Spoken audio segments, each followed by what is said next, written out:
Aujourd'hui, on va parler d'une étape importante pour une chaîne YouTube, d'un palier qui est souvent assez difficile à passer. On va parler des fameuses 4000 heures de visionnage. Et j'ai pas mal d'infos pour vous aider à y arriver rapidement.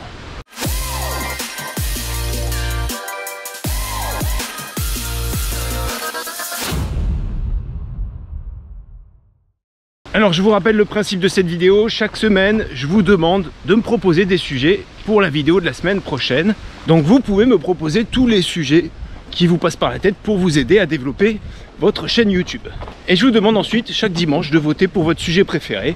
Et puis on en parle pendant une sortie sportive, à la cool, détente. On parle du sujet que vous avez choisi.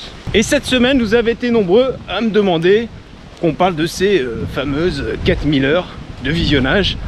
Donc comme la vidéo de la semaine dernière c'était un peu bordélique, cette semaine je vais vous proposer une structure. Voici le plan. Donc on commencera par parler des éléments les plus logiques. Voilà, c'est mathématiques. Bon, c'est des mathématiques simples, hein, ne vous inquiétez pas. Ensuite, on parlera d'optimisation du watch time. Voilà, c'est un point très important. On regardera ensuite 2-3 petites choses sur l'utilisation des playlists qui peuvent vraiment vous aider pour gagner quelques heures de visionnage. Et on finira par parler du maillage interne de votre chaîne. Ne vous inquiétez pas, je vais vous expliquer de quoi il s'agit. Alors déjà, on va considérer que si vous regardez cette vidéo, c'est que vous n'êtes pas très loin de la monétisation. Vous n'êtes pas très loin en tout cas des 1000 abonnés. Et il vous reste pas mal d'heures de visionnage à faire pour pouvoir être monétisable. Mais si vous regardez la vidéo bien avant, bon bah tant mieux, ça vous permettra de gagner pas mal de temps. Pour rappel, qu'est-ce qui est pris en compte dans ces 4000 heures de visionnage? Donc première chose, c'est uniquement les vidéos publiques. Donc si vous avez une vidéo en privé, elle ne sera pas comptabilisée dans les durées de visionnage. Et dernier point important, si vous posez la question, non, les shorts ne sont pas pris en compte dans les durées de visionnage. Donc voilà, c'est deux points relativement simples à comprendre, mais qu'il faut quand même avoir en tête quand vous regardez vos stats. Bon, allez, maintenant on va parler d'éléments relativement logiques. On va faire un peu de maths pour pouvoir optimiser vos nombres d'heures de visionnage. Alors première chose relativement simple, vous comprendrez facilement que si vous publiez une vidéo par mois, qu'en moyenne vous faites 100 vues pour 3 minutes de visionnage, bon, ça va être compliqué d'arriver aux 4000 heures de visionnage. Donc tout simplement, mathématiquement, bah, il vous suffit de faire 2, 3, 4 vidéos par mois pour pouvoir optimiser ce nombre d'heures de visionnage. Donc c'est mathématique, hein. Vous faites plus de vidéos, donc vous faites plus d'heures de visionnage. Ensuite, deuxième élément sur lequel on peut jouer, c'est la durée des vidéos. Je vous donne un exemple tout simple. Vous avez 100 vues sur votre vidéo. Sur ces 100 vues, vous avez 10% des gens qui vont la regarder jusqu'au bout. Et le reste, ils vont regarder 20%, 30%, 40% de la vidéo, etc. Donc petit élément de logique, si au lieu de faire une vidéo de 5 minutes, vous faites une vidéo de 10 minutes, ces 10% de personnes qui ont regardé votre vidéo en intégralité, au lieu d'avoir regardé 5 minutes de vidéo, elles vont en regarder 10. Donc mathématiquement, vous allez faire plus d'heures de visionnage rien qu'en augmentant la durée de vos vidéos. Alors attention, parce que je vous vois venir, augmenter la durée de la vidéo, ok, mais bon, il faut quand même faire une vidéo intéressante. Alors je sais pas, par exemple, tiens, comment courir plus vite, eh ben, vous allez faire une vidéo, au lieu de faire une vidéo en 4 points, vous allez faire une vidéo en 6 points. Ça va être à vous de trouver des éléments complémentaires et intéressants pour pouvoir faire une vidéo un peu plus longue. Donc forcément, tu fais une vidéo plus longue, mathématiquement, les personnes qui vont la regarder jusqu'au bout vont te permettre de faire un peu plus d'heures de visionnage. Donc vous avez deux leviers dans ces éléments logiques: la durée de la vidéo, augmenter de la durée de la vidéo, et augmenter le nombre de vidéos que vous faites dans le mois. Alors maintenant on va parler de l'optimisation du watch time. Je l'ai mis un peu à part parce que c'est un petit peu plus compliqué et c'est pas forcément aussi logique que les deux points d'avant. J'aime beaucoup ces petits coins de forêt. T'as vu? Très sympa, très sauvage. Ça fait un peu forêt de Fontainebleau. Voilà, en plus là je suis dans un single en descente. Très sympa de courir dans ces petit chemin. Alors quand je parle d'optimisation du watch time, qu'est-ce que je veux dire par là? En fait, c'est tout simplement faire en sorte que les gens regardent la vidéo plus longtemps. Et pour ça, il y a plusieurs éléments. Bon, déjà, il faut que ta vidéo soit intéressante. Il faut que les gens soient intéressés par le sujet. Ça, c'est un premier point. Et il y a un élément qui est très important. Et c'est quelque chose que j'ai constaté moi aussi sur mes vidéos. C'est l'introduction.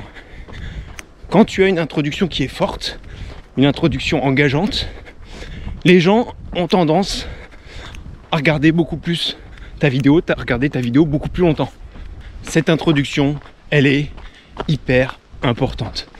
C'est là, dans cette introduction, que les gens doivent comprendre dès les premières secondes de quoi tu vas parler, quel problème tu vas régler. Et ce qui est important, c'est de faire en sorte d'attiser la curiosité pour que les gens aient envie de regarder la vidéo le plus longtemps possible. Alors on voyait beaucoup à une époque les gens qui disaient voilà, dans ma vidéo je vais régler tel problème et je vais te donner 4 solutions, mais attention, la 4e solution c'est la solution la meilleure, donc reste bien jusqu'à la fin de la vidéo. Voilà, donc je t'avoue que je l'ai fait, je le vois encore, beaucoup de gens qui le font. Très sincèrement, alors déjà moi j'aime pas trop quand les gens font ça. Et si vraiment ta vidéo est intéressante, qu'elle donne vraiment des vraies solutions, les gens vont regarder jusqu'au bout. T'as pas besoin de leur dire d'aller voir jusqu'à la fin, ils iront jusqu'à la fin. Si tu arrives à maintenir l'attention dans toute ta vidéo, que chaque élément important donne des vraies informations, les gens ils vont rester. Donc fais pas les trucs comme ça, ça fait un peu charlatan. Vas-y, reste bien jusqu'à la fin parce que j'ai gardé le meilleur pour la fin. Moi je trouve que voilà, je trouve que c'est pas terrible, c'est pas très respectueux. Ça fait un peu s'il te plaît, regarde ma vidéo. Ça fait un peu pitié. Faut aussi rester humble, rester noble quand on fait de la vidéo. Voilà, t'es sûr de tes informations, t'es sûr de ce que tu vas dire. Donc regarde, ça va vraiment t'aider. Donc regarde bien jusqu'au bout.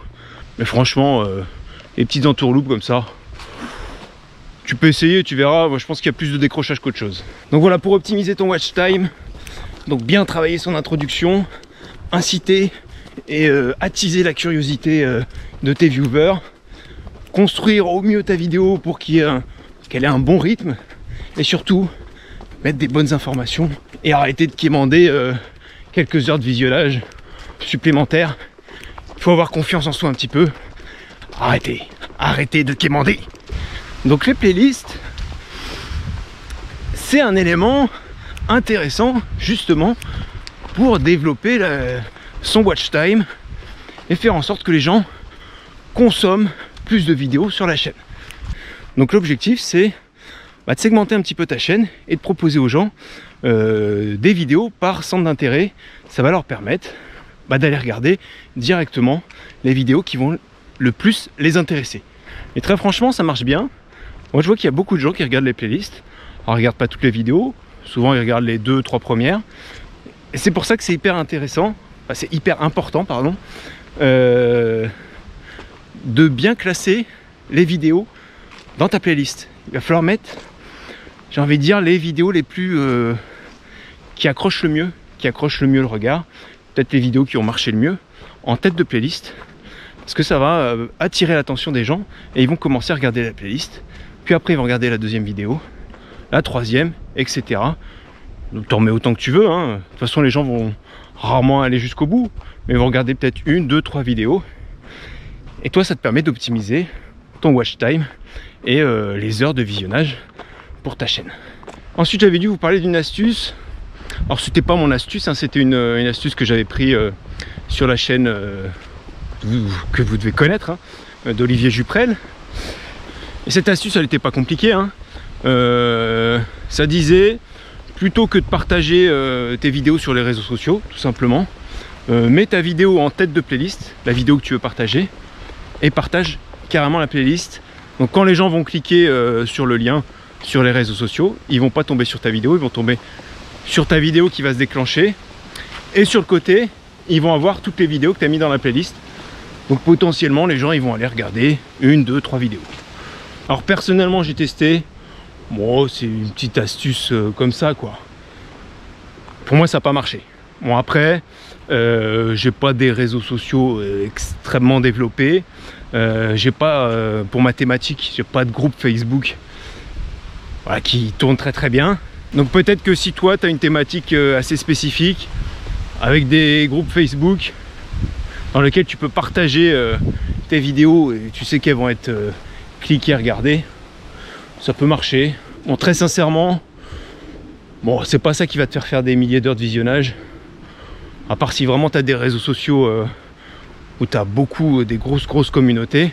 Voilà, ça peut t'aider à développer ta chaîne YouTube beaucoup plus vite. Par contre, si tes autres réseaux sociaux ils sont un peu endormis, on va dire, bon, c'est pas la peine de perdre trop de temps là-dessus. Bon, tu feras pas des miracles. Dernier point, on va parler du fameux maillage interne. Alors tu sais peut-être pas, mais moi donc j'ai fait du marketing digital, donc j'ai beaucoup travaillé sur le web et j'ai fait notamment beaucoup de sites web et de référencement, ce qu'on appelle du SEO. Et un point hyper important dans un site internet, c'est de travailler son maillage interne. Et travailler son maillage interne sur une chaîne YouTube, bah, c'est important aussi. Alors, c'est important aussi, disons-le, les gros youtubeurs, le maillage interne, ils n'ont rien à carrer. Eux, ils ont des vidéos qui tournent. Quand ils balancent une vidéo, elle fait des millions de vues. T'es du maillage ou pas de maillage interne, ils s'en foutent complètement. Ils ont déjà une notoriété énorme. Donc le maillage interne, c'est plus très important pour eux. Mais par contre, pour nous, en tout cas pour faire nos 4000 heures de visionnage, ça peut être intéressant de le travailler. Alors qu'est-ce que c'est que le maillage interne? Tout simplement, maillage interne, donc tu comprends le terme, maillage, donc c'est un maillage, c'est une toile. Tu vas devoir créer des liens entre tes vidéos. Et en créant des liens entre les vidéos, en fait, ça va te permettre de faire de la rétention, ce qu'on appelle de la rétention d'audience. Tu vas retenir les gens sur ta chaîne pour faire en sorte qu'ils aillent voir plusieurs vidéos. Alors les playlists, c'est un élément de maillage interne, mais tu as une autre technique pour pouvoir faire du maillage interne, et c'est une technique importante. Et là, on va parler de la conclusion de ta vidéo. C'est que tu as des... YouTube met à disposition des écrans de fin. Et ces écrans de fin, si tu les utilises pas, non, pas bien. C'est pas bien du tout. Tu dois utiliser ces écrans de fin. Après, il y a façon et façon d'utiliser les écrans de fin. Tu peux pas balancer un écran de fin comme ça, sans rien dire.